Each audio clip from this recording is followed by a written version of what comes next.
Për organizimin e zgjedhjeve të jashtëzakonshme, Komisioni Qendror i Zgjedhjeve i ka në dispozicion 10.800.000 euro. Por këto mjete financiare KQZ është duke i shpenzuar kryesisht përmes tenderëve një burimor. Që nga koha kur u caktua data 7 dhjetor, institucioni në fjalë ka vënë 14 tender me procedurë të negociuar, me një vlerë totale që i afrohet 3 milionshit. Megjithatë, pjesa më e madhe këtyre mjeteve u shpenzua në një procedurë të vetme. Mbi 2 milion euro KQZ si kushtoi veç tenderi për shërbimet postare dhe votimi jashtë vendit.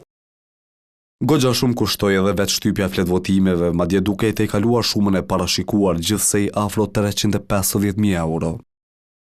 Ndërsa 12 të tjerë sillen me vlera nga 8.000 deri në 100.000 euro. Megjithse janë dhënë shumë tender një burimor, sipas njësve, KQZ nuk e ka bërë shkeljen e ligjit për prokurim publik. Kjo situatë pra nuk ka mundur të parashikohet për shkak se këto zgjedhje janë të jashtëzakonshme dhe nuk janë pjesë e ciklit të rregullt zgjedhor dhe rrjedhimisht Komisioni Qendror i Zgjedhjeve nuk ka pasur kontroll për këto shërbime të caktuara, si për shembull për shtypjen e fletvotimeve apo për dërgimin në postë. Këto kontrata nuk kanë qenë valide dhe është dashur të iniciohet procesi i tenderimit dhe rrjedhimisht janë në harmoni me nenin 35 ligjit për prokurim publik. Megjithatë, shqetësues konsiderohet fakti që në të paktën disa procedura, KQZ është detyruar që të jap kontratat mbi vlerën e parashikuar duke tërhequr mjete nga projektet e tjera.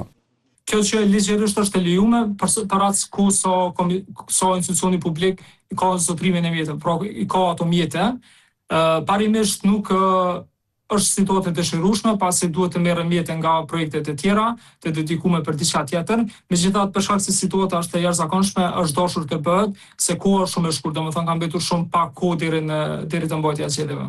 Vënien e tenderit me procedurë të negociuar për shtypjen e fletvotimeve, e cili ishte sfidë e madhe për KQZ-n, vetë kryetari Kreshnik Radoniqi e kishte arsyetuar me afatin e shkurtër kohor.